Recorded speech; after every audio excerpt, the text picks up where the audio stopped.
am I tripping? Is there never another style of boat that can be categorized as a catamaran? Everybody's like,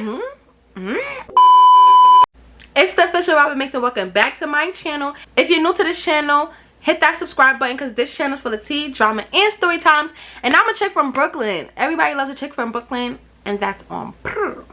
If you haven't seen part 1 of this video, I do suggest you go click part 1 so you can get a little bit background as to exactly what happened. Once you click part 1 and you watch that video, you could come back and holler at me on this video. So in the last video, I believe I left off as soon as I said I'm not getting on this, the tour guide, he was trying to really swindle us. He was like, man, it's cool. I'm like, is this safe? Doesn't seem safe. He's like, man, it's cool. And then he's gonna say, to be honest, I pulled some strings to get y'all this boat because no boats were going at sea. The company that I work for, they canceled the boat and you guys still seemed excited to go, so I pulled some strings to get this boat for y'all. And I'm like, you pulled some strings and you got a random fisherman to put us on a boat.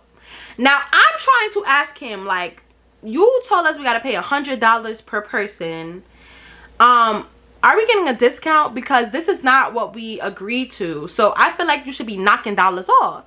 The guy with the missing hand was in the background just running his mouth. He like, oh, you Americans, y'all always causing issues and da da da da da. And that should have been my sign. Like, he was being very smart mouth. He was like, oh, y'all acting bougie. And I'm like, it's not about acting bougie. We booked a specific boat to do a specific thing. You guys are waiting till today to do a flip flam and pull up with this guy with a freaking speedboat. Keep in mind, when he did sell us the catamaran tour, he also told us that the catamaran would come fully equipped with alcoholic beverages. It's gonna be like a party vibe on the boat and this and that. This boat didn't even have any shelter over the head. Keep in mind, it is a rainy ass day. Like, it was pouring raining mad hard. So I was just like, we're gonna get on a boat and it's raining, like what? So I looked around at everybody. Is this what y'all want to do? Because we can save our money and we can give it to the driver and we can be in a sheltered car and he could take us to do the same thing. Everybody looked at each other and they was like, yeah, we want to get on a boat. I feel like they were kind of hesitant, don't get me wrong. Like, my homegirl, she was kind of hesitant, but the guys were being super aggressive and they were being super, like, making it seem like we being bougie and ungrateful. They were coming off very strong, and I feel like that was probably intimidating to everyone and they felt like pressure to just get on the speedboat, but I was not feeling it. I said, hold up, wait a minute, something ain't right. Now here we are, we get on a boat. We get on this fucking speedboat. This man pulls off in full speed. I don't know if y'all ever been on a speedboat, but when it's going, it's like tilted up. I can't explain it. Y'all, I'm gonna insert the clips of my discomfort in the video so I can get an idea of what was going on. Now, it is rainy ass weather. We on the ocean. He's going mad fast. It is mad cold. Water is splashing everywhere. Mind you, I looked so cute because I plan to take pictures. I'm gonna be on a boat. I plan to take pictures. I looked so fucking cute. Makeup, hair, done for. When we asked him, can he slow down? Mind you, we had no seatbelts and they told us there's life jackets on the boat. When we realized the rate he was going and the sea was rough and the boat was just jumping and doing all type of shit, we asked him, we said, sir, can we get life vests? He was like, hold on one moment.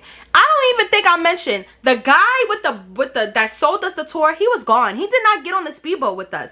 He left us with this dread guy, this Rasta guy on the boat. Like, we never seen that guy again. The guy who sold us the tour, he was gone. He didn't even get on the boat with us, and he was supposed to be the tour guide. Okay, keep that in mind. So we kept asking me, like, sir, can we get life vests? Like, I had super bad anxiety. I couldn't breathe. And I'm like, can I please have a life vest so I can feel a little bit more comfortable? He kept making jokes and stuff like, oh, you don't need no life vest. You safe with me. Da da da da. Mind you, the sea is hella rough. This guy starts driving the boat with his feet, doing mad tricks while we on this rough ass sea in a speedboat in the ocean during hurricane season and it's thunderstorming. I'm not gonna lie, after a while I just got after After a while, I settled down because I realized I'm on the boat, and if the boat is my fate, then we're just gonna die. Like, all of us is gonna flip over and die, because it's like nothing I could do. I can't go back, I can't swim, I can't jump off. Like, I'm literally on this boat. So he started to taking us to see some of the stuff, and the first stop he took us was the cove, the little cove thing I told y'all from the Pirates of the Caribbean. I'm gonna insert the clip here. And at that moment, it was so beautiful. Like, it was nice. And he went around it real quick. He was like, if y'all want to take pictures, take it real quick.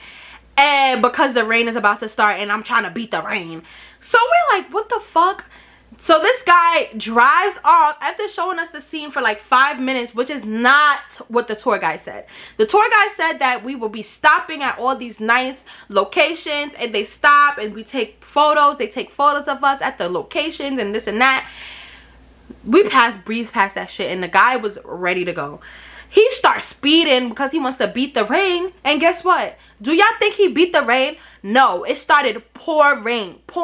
So we're all on this fisherman boat, and I kept looking around the sea to see if I see at least one other boat. There was no other boats on the sea. Not a speedboat, not a catamaran, not a yacht, not even a fucking cruise ship.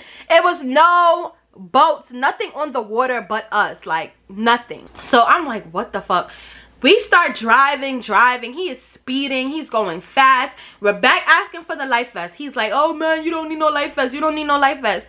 Keep in mind, I never met this drug guy, so I did not tell him I was from St Lucia, but he kept making little jokes. Like, every time he would say something or panic about something, he would make little jokes and speak patois, and I didn't want to say nothing because I'm stuck on this boat with this man, and he could dead just jump off and leave us all at sea if he feels offended.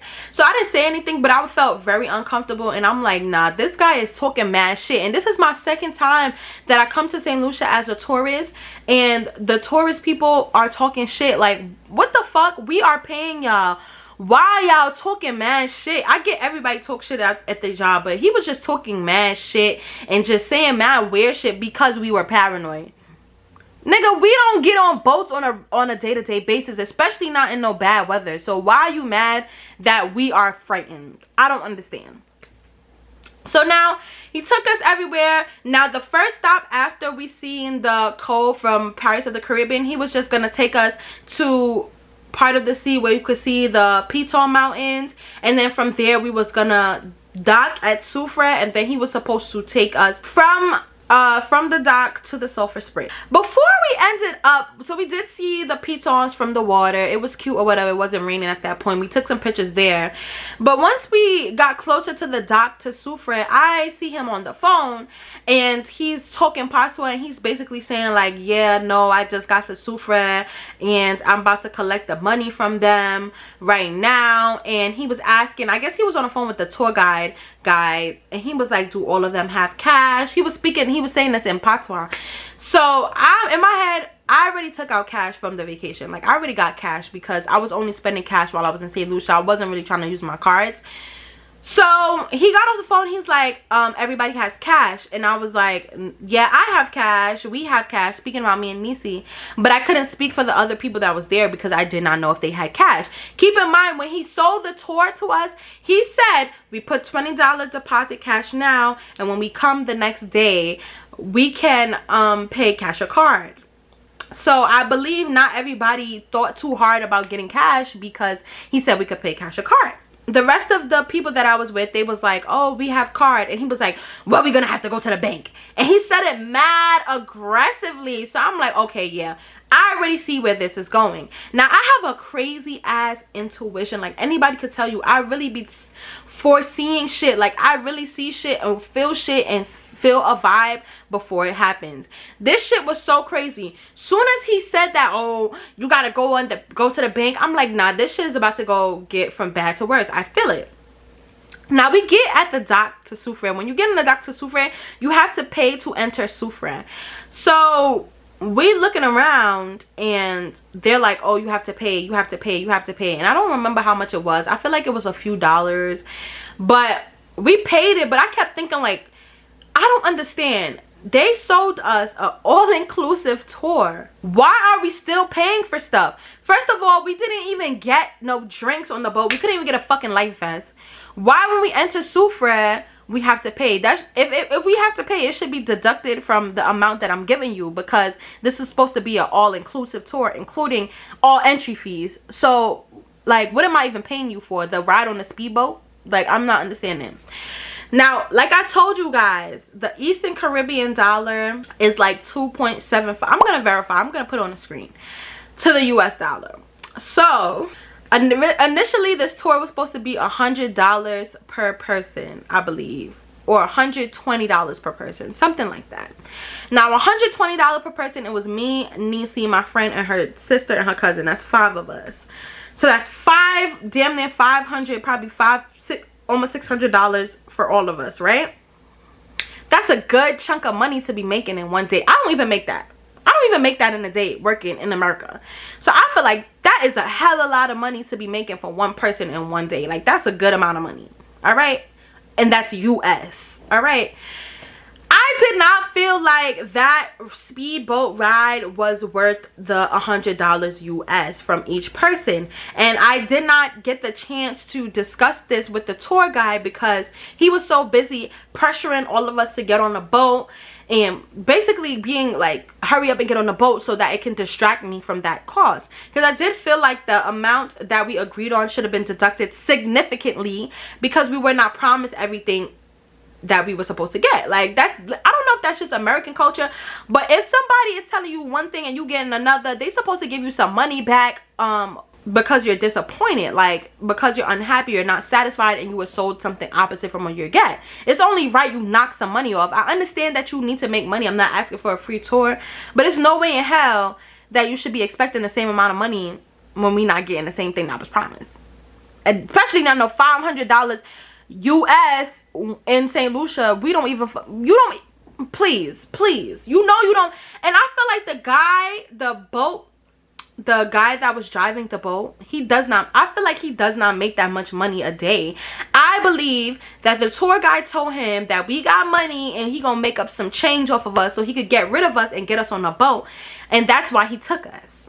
Now, I'm sorry, I'm jumping the gun. So now we get to fucking Soufrière. We get to Soufrière, and as soon as we get to Soufrière, as soon as our feet touch the pavement into Soufrière, he's like, yeah, who gotta go to the bank?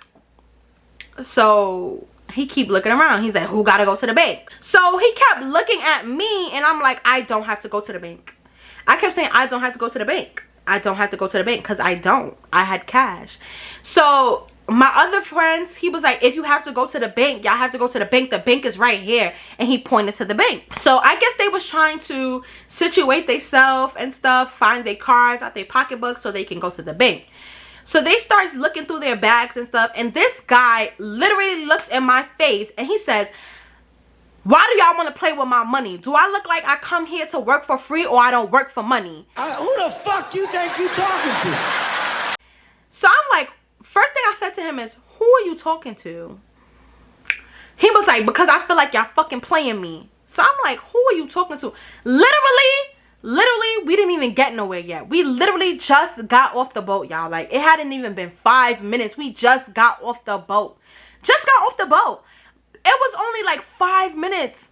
The bank, we were standing in front of the bank. My homegirls was looking through their shit. And on top of that, I don't have to pay with card. I have cash. So why are you thinking somebody playing with your money? So he was like, when you take a taxi or Uber in America, don't you pay once you get out? And I'm like, first of all, you're not a taxi or Uber. You're supposed to be a tour guide. So I don't understand why you're pressuring us to give you money right now when you even take us to do nothing. Like, you didn't even take us to the Sulphur Springs yet. We just got to Soufrière. We didn't even do none of the excursions. On top of that, we got on a boat that we was not promised.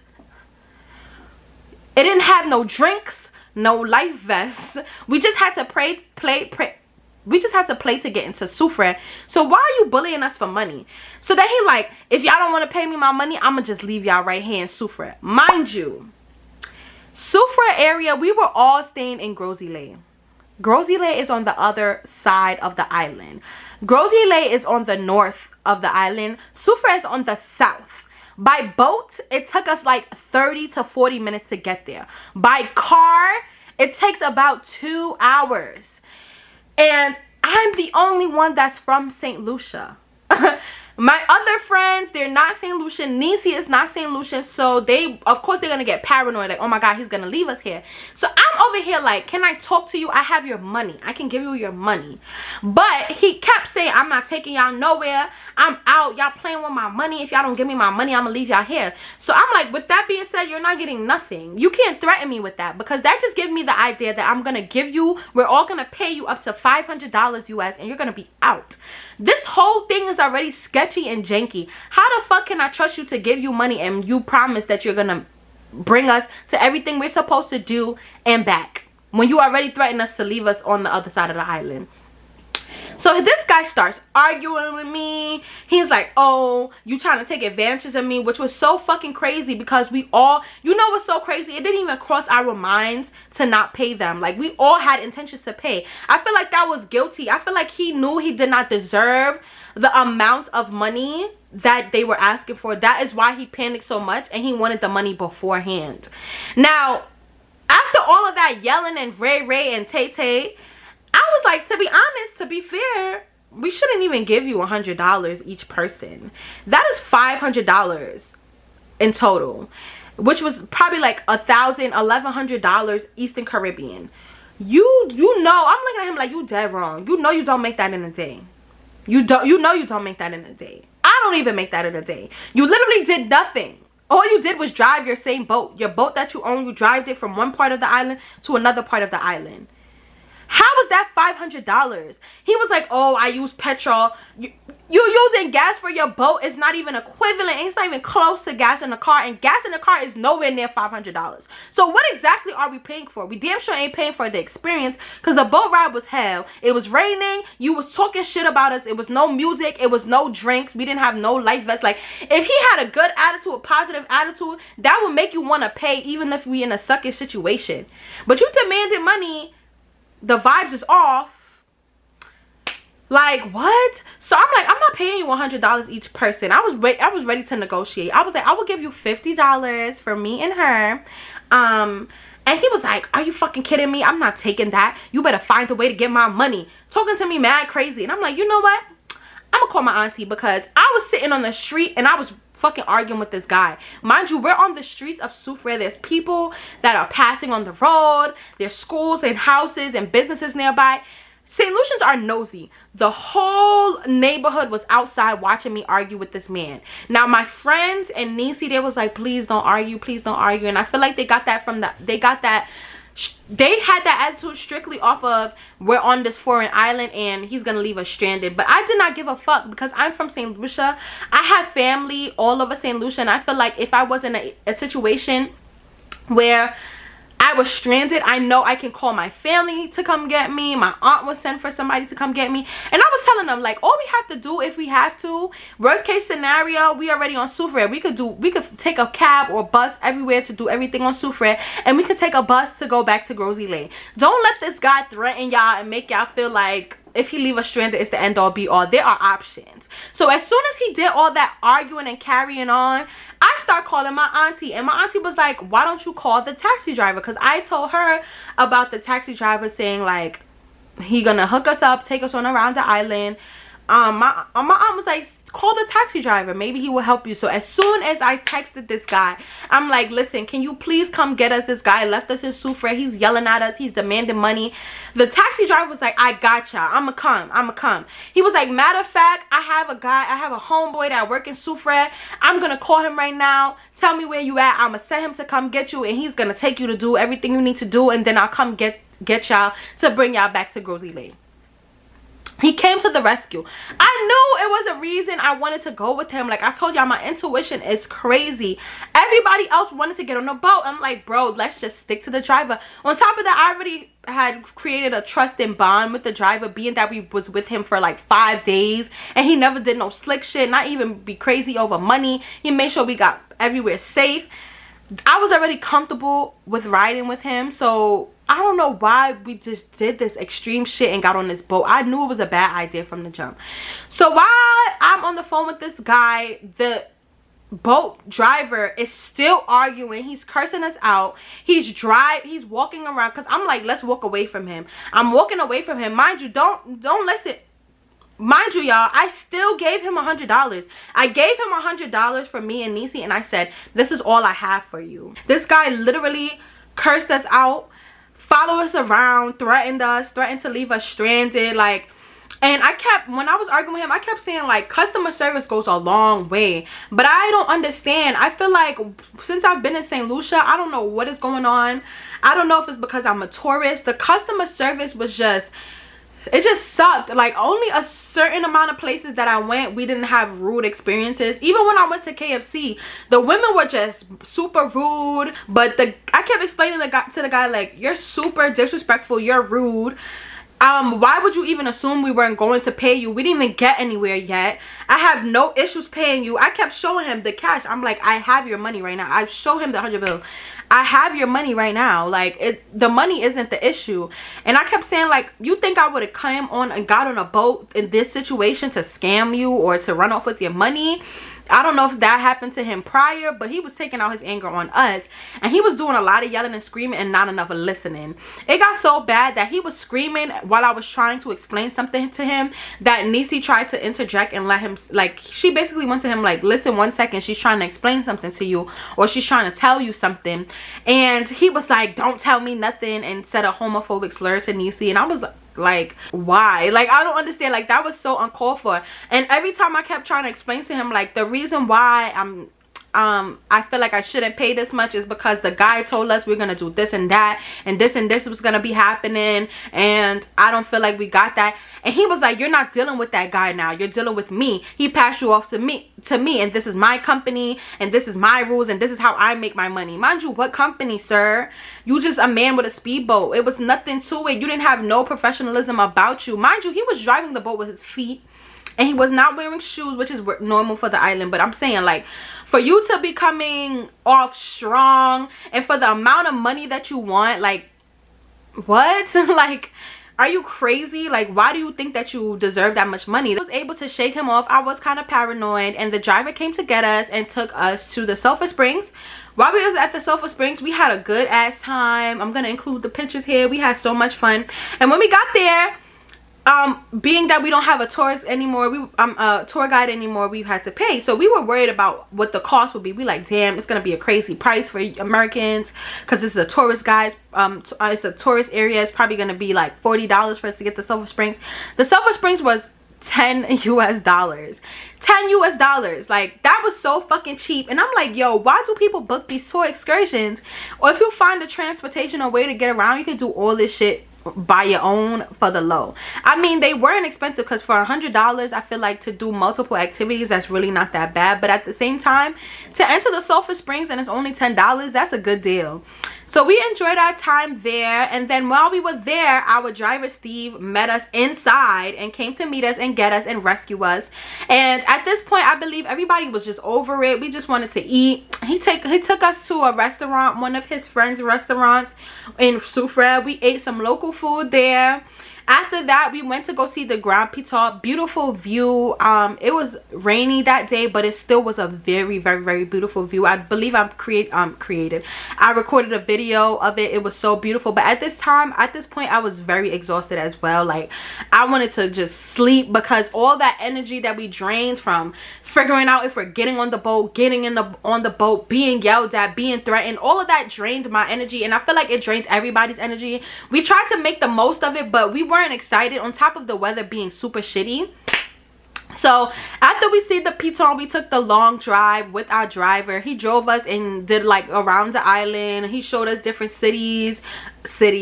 different villages, different parts of St. Lucia, and give us a little bit of fun fact and history and what's this for and why this is built this way, which was very informative. And like I mentioned before, our driver was just super cool, super chill, and I wish we had just did the tour with him regardless, because at the end of the day, for him coming to pick us up, he still took us to do the rest of our tour.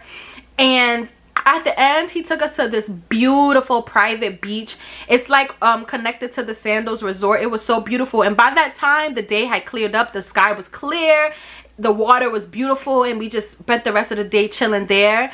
And we still had to pay him. I mean, he didn't make us pay like the full amount that he would usually make people pay for the round the island, but we still had to pay him. And I feel like For all of that, we could have just paid him to begin with, and he could have just took us to do the tour. My stupid ass, I was still silly enough to still get scammed out of $100, 50 for me, 50 for 50 for Niecy. I don't know if I should say I've been scammed though, because I technically did get a service, which was the transport from Rosie Lake to Soufrière, and we did see that one Pirate of the Caribbean's cave whole thing. So I don't know if I'm necessarily got scammed, but anyway, I still feel like taking a speedboat from one part of the island to the other part of the island should be cheap, because if you get on a ferry or any type of quick water taxi or transportation, even if it's from point A to point B, they're not charging you no $100. So for a fisherman boat, a speedboat, it shouldn't have cost anything nowhere near that. And I did still want to compensate him for the time that he did spend taking us, because I could have been a fucking grimy ass bitch, because I already told him, like, you're not getting nothing. Like, he was yelling and carrying on. I'm like, I don't have to give you nothing. Like, what are you gonna do? He said he was gonna call the police, and I told him he can call the police, because you're gonna call the police and I'm gonna explain the full situation. I'm still not gonna owe you that much money, because before we got on the boat, my price was not discussed with you. It was discussed with another person, with a third party. I did not know about the conversation between you and that party when you collected my group of people. So I did not know the agreement, and you never negotiated a price with us or told us what your price is. So technically, I don't owe you shit. I kept telling him, call the fucking police. I should have recorded him. You know what's so crazy? I was so mad. I wasn't even thinking about it, but I really should have recorded him and how he was acting, so you guys can get an understanding of how ignorant he was being. He was not letting us speak, none of that. And I really want to know. I felt like I kept saying, this guy is crazy. Like, I don't think he's all the way there. Because as soon as we got to Soufrière, he started snapping about money, and no one ever gave him the impression that they were not paying him. None of us looked like somebody that would run off. We all told him we have to go to the bank. We were standing in front of the bank. Like, well, not me, but we were literally standing in front of the bank. So I wanted to know, where did he get the idea that we didn't want to pay him? On top of that, when my homegirl and her sisters went into the bank, the ATM was not even working. And they were asking him, where's another bank? Where's another bank? And instead of directing them to another bank, he started yelling. And then when he directed them to the new bank, that ATM did not work either. So either way, you would have had to wait somehow to get the money. How else would you would have got them? If all the bank's ATMs are not working, how else would you have gotten the money? Like, I don't understand. And you had no patience, no good customer service, 0 stars. And I'm gonna put, if I haven't already, I'm gonna put the video of him driving with his feet and some pictures of his face. So if you do go to St Lucia, you can stay away from this guy, because he claims he takes people snorkeling. Another ignorant thing he kept mentioning is like, oh, he kept saying the white people don't act like this, the white people don't act like this. And that shit was blowing my mind. Like, I'm like, you don't act like this with the white people, because I cannot imagine you hassling or shaking up white people for some money. I feel like he was doing that because we were black young tourists, which is crazy, because I'm your own kind, your own people. Little do you know. Because why do you have the idea that we're gonna run off with your money, but the white people is not gonna run off with your money? I don't understand. That was crazy. But overall, I did have a beautiful time in St Lucia. I wish all my subscribers one day visit St Lucia if you haven't already. It's a beautiful island. And if you do want my driver's information, you can leave a comment down below if you're planning on going to St Lucia. I will leave that information for you guys, because he was so nice, he was so helpful, he was so friendly and reliable. He made us feel comfortable, and he got us help right away, got us out that sticky situation right away. And he did not have to do that because he does not know us, but he treated us like family, and I appreciate that. But if you like this video, you want more story times, I know this was long and I was rambling a lot, I was going off track, but I'm wired right now off the Red Bull. If you want more story times, tell a friend and tell a friend, hit that subscribe button, because we on the road to 50K, and from 50K, 51K, 52K, 53K, 54K, from there it's up in the stock.